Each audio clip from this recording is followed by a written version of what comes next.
তুমি আমার কাছে হারিয়ে যাওয়া চাবির মতো। হ্যাঁ, সেটা কিন্তু জাদুর চাবি।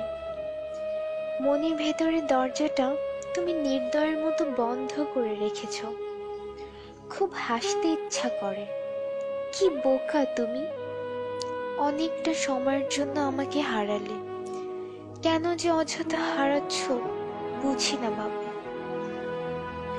তুমি তো ফিরে আসবে আবার জানি। আচ্ছা, তুমি যখন খাবার খেতে বসো তখন হাতের ডান পাশে চেয়ারটার দিকে কি তাকাও না? শুনে রাখো, চেয়ারটা কিন্তু আমারই, ঠিক আগের মতো। কাউকে বসতে দিও না। আচ্ছা, এখন আমার মতো কেউ তোমাকে শাসন করে? বকে, মারে না? আমি জানি একদিন তুমি ঠিক ফিরে আসবে। অনেক কিছু অনেক সময় মনে পড়ে যায়, ভালো লাগে না। প্রথম দিক যখন প্রেম করতাম তোমাকে বুঝতে দেইনি তোমাকে কত ভালোবাসি।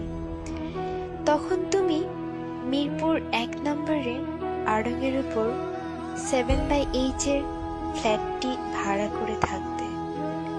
আমি যখন যেতাম তুমি তখন ওপর দিয়ে তাকিয়ে অস্থির হয়ে যেতে আমাকে দেখার জন্য। ভেবেছিলাম এই অস্থিরতা হয়তো একদিন থাকবে না, কিন্তু তুমি আমাকে ভুল প্রমাণ করে গেছো। দিন দিন মনে হতে লাগলো ভালোবাসা কি কমার জিনিস? এ তো শুধু বেড়েই চলে। প্রতিটা মুহূর্তে তোমাকে কাছ থেকে ভালোবাসার মানে বুঝেছি। তুমি আমাকে বুঝিয়েছো ভালোবাসাটা কি। ছোটবেলা থেকে নোংরা কিছু দেখতেই পারতাম না। তুমি যখন কোনো একটি কারণে খুব বমি করতে, তারপর যখন তোমাকে গোসল করিয়ে দিতাম, মাথায় পানি ঢেলে দিতাম, বিশ্বাস করো আমার অদ্ভুত শান্তি লাগতো। যখন আমি রাগ করতাম তুমি ক্লান্ত হয়ে শক্ত করে জড়িয়ে ধরে বলতে, কোথায় যাব আমাকে রেখে? এগুলো আমার মায়া জন্মাতো তোমার জন্য। চোখের সামনে ছবির মতো ভাসে। আমি তোমার চোখে আমাকে হারানোর ভয় পেতে দেখেছি, একবার নয় অনেকবার। তা কি মিথ্যা হতে পারে? আমি বিশ্বাস করতে চাই না। তুমি তোমার জীবনে যাই করো না কেন আমি তোমার অপেক্ষায় থাকব। আমার জাদুর চাবিটা ঠিকই একদিন পাবো।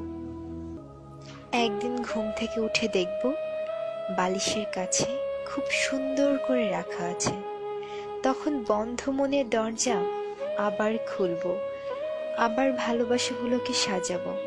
সেটা শেষ জীবন হলেও দুঃখ নেই, সত্যিই কোনো দুঃখ নেই।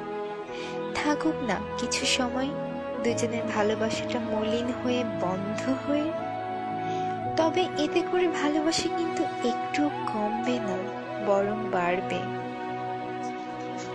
অনেকদিন হ্যাপ ডাকটা শুনি না, হ্যাপি থেকে হ্যাপ। তখন খুব বিরক্ত লাগতো, খুব রাগ হতো তোমার উপর। এখন খুব হারায়, কি যেন একটা লাগে, ঠিক বুঝে উঠতে পারি না। তবে তুমি ভালোই থাকো, আমি তোমার জন্যই বেঁচে থাকবো। শেষ নিঃশ্বাস পর্যন্ত অপেক্ষা